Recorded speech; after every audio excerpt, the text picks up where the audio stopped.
Hello, everyone. Good evening. My name is Jason Doolan, and I'm with the Weston Village Residents Association. And I'm here with Dave Bennett, who's there to take notes and make his own contribution and to listen to everybody else's ideas. We want to thank the BIA for allowing us to be joining in and sharing the ideas that we're working on.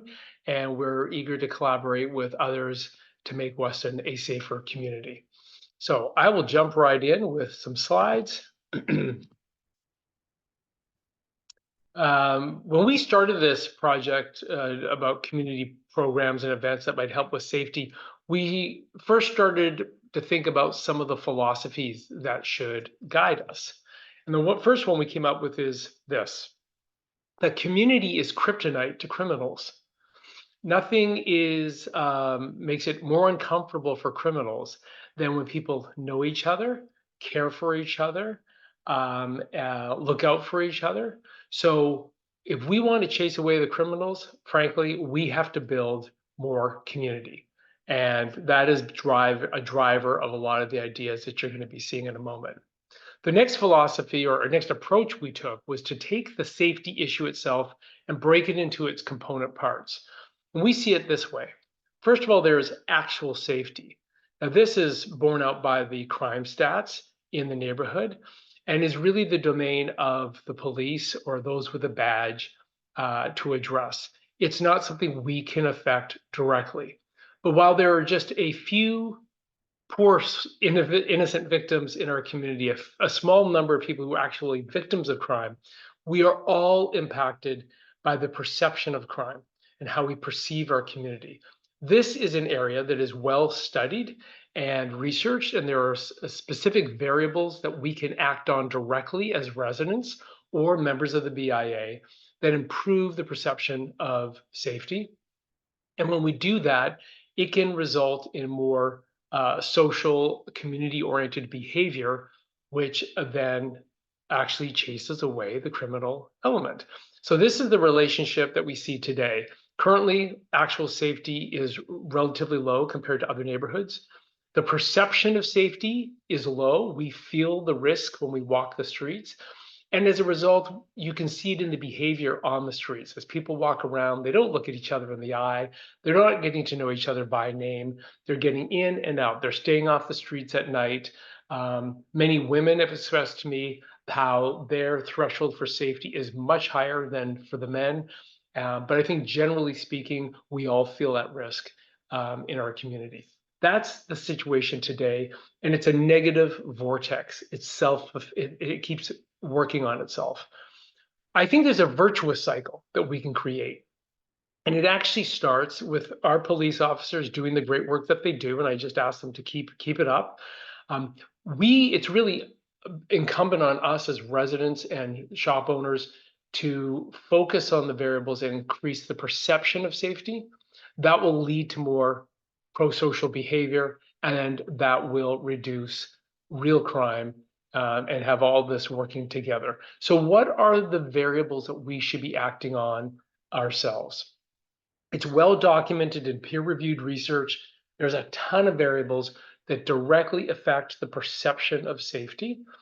I'm just citing a study here. I'm not expecting anybody to read this. I've gone through the list and identified those that I think are most relevant to us. And it should be no surprise. The reason, again, I'm talking about the perceived safety is because it's absolutely necessary in order for us to create a safer community. And it's something we can all do right away. It is our toolbox. We don't have to wait for anybody else. In fact, I believe as residents and business owners, we have to act first. We shouldn't be shoulding on others. They should do this and they should do that. It's incumbent on us to act right away. So litter and trash. We know that when a street is uncared for, when the sidewalks are uncared for, it makes people feel unsafe, and it allows the criminal element to feel like, hey, nobody cares about this space. I can get away with doing what I want to do. Greening of public spaces is really important.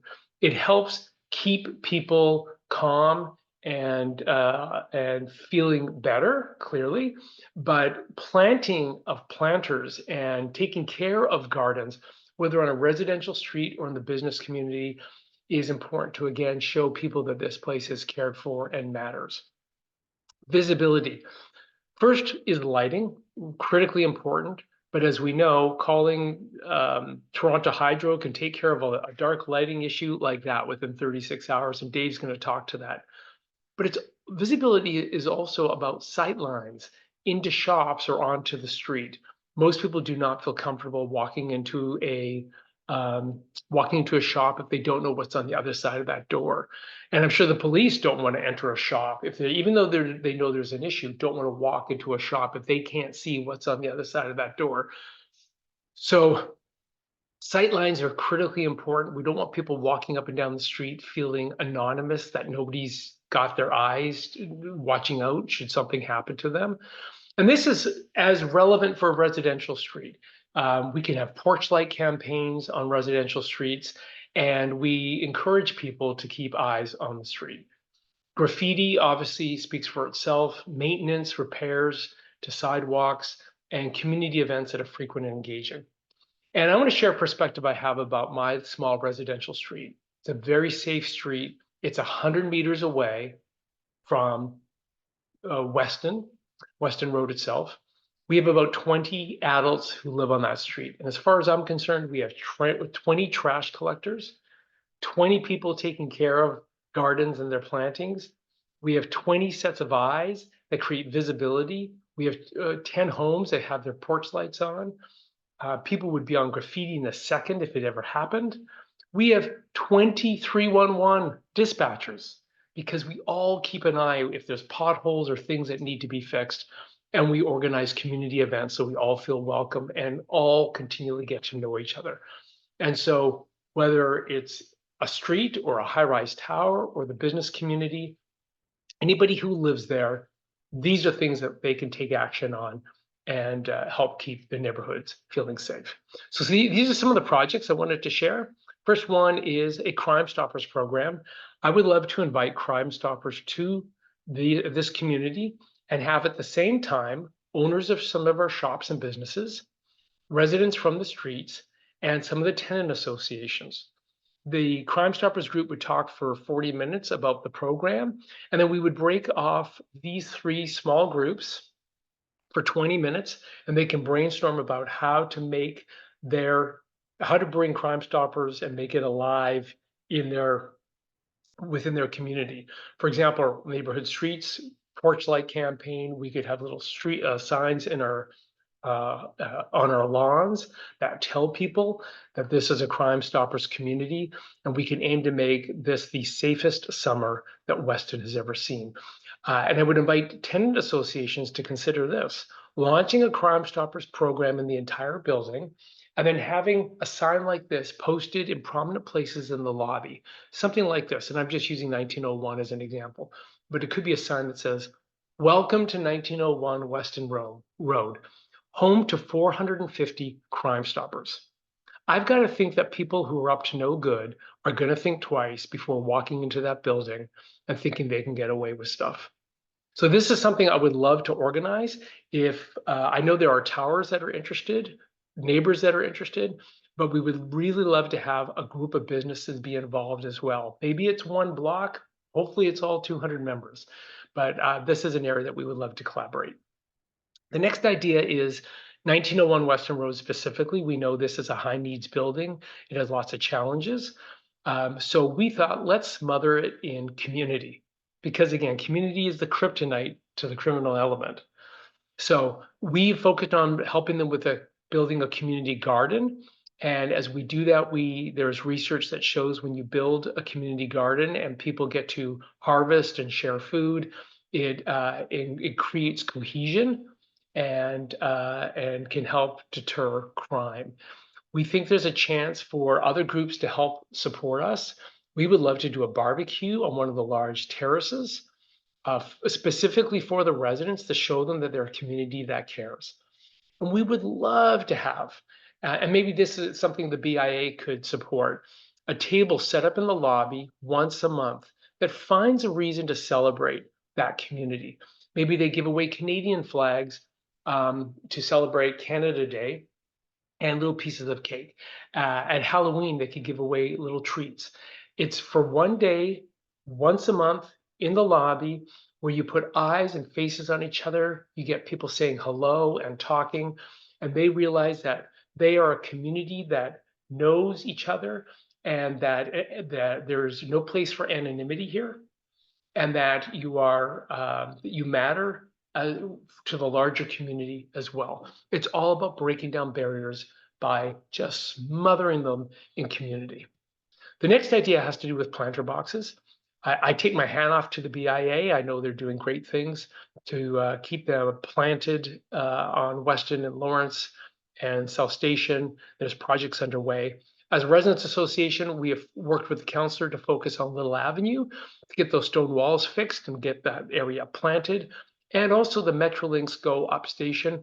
We are working with the councillor to get permission to take care of the planting ourselves. We're gathering bulbs, we're fundraising because we simply don't want it to continue to look this way.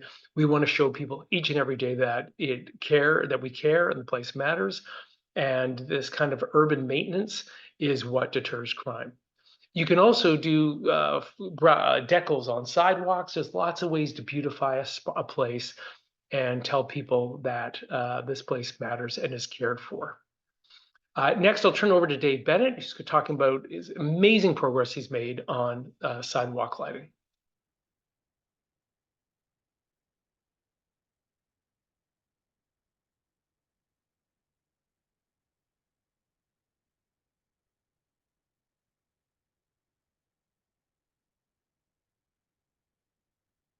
Thanks, Dave. And I'm going to wrap this up by just sharing a few other initiatives where we're trying to build community, and they really rely on the BIA participation. We think we can host some of these events really close to the business district. And if the businesses are open and like the ideas and are willing to work together, we would love to make these be projects that we all collaborate on. First one is called Shakespeare and Fries. Shakespeare in Action runs about 8 theater nights in Little Avenue Park. And we think we can make it kind of a dinner and theater event with Ward's Funeral Home, if they would support us with their parking lot. We could have P&M serving ribs, LL Messine with empanadas. We could have Zeal Burgers serving up their stuff, and the Smoothie Cafe showing up. Squib's bookstore could have books on display and for sale, and really turn this into a picnic in the park event that allows the businesses to engage and be involved in a positive event. There's one called One Night in Weston. This is a really fun, exciting event that the neighbors would love to see happen. I won't go into detail now, but if you're interested, just reach out to Dave Bennett. Any one of us can tell you more about it. And the last thing I'd add is community feedback or customer feedback. There's a lot of marketing, PR, salespeople in this residential community, and they would be more than willing to be silent shoppers and give feedback and counsel to any store or retailer who wants that kind of feedback to figure out what would make their shop look more inviting, feel safer, be more appealing generally to the residential community. We offer that to all the businesses should they be interested. Not to shame anybody, but there's always things that can be learned from your customer. I know that. I was in marketing for 25 years. We spent a lot of time asking our customers for their input. So those are some of the big programs and initiatives that we're wanted to share, and we would love to work together with you folks. And the last one here is just an example of what Port Hope has done. They just took one event, one summer, and they go crazy with these Canadian flags. And it creates a very inviting and lively downtown area. And something as simple as this doesn't cost a lot of money, but we would love to see something like this happen in Weston. So with that, I'll leave it with you, Dave. Thank you for your attention.